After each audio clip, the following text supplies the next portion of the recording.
দাজ্জাল চারটা জিনিস দিয়ে আমাদেরকে পরীক্ষায় ফেলবে। কয়টা?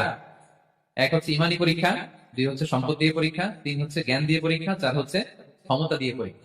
সে যদি আকাশকে বলে আকাশ বৃষ্টি দাও, যাকে তারা মানবে ওই এলাকায় বৃষ্টি হবে, সুজলা সুফলা শস্য শ্যামলা হবে, সে সমস্ত এলাকা ফল মূলে ভর্তি হবে, বরকত আর বরকত।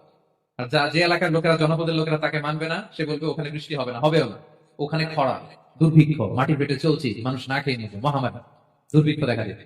তখন বিশ্ববাসী মনে করবে এটাই বোধহয় আমাদের রব। তার মানে সম্পদ দিয়ে ফিতনায় ফেলে দেবে। তিন নম্বর হচ্ছে নলেজ, তার জ্ঞানের কাছে গোটা বিশ্ব হার মানবে।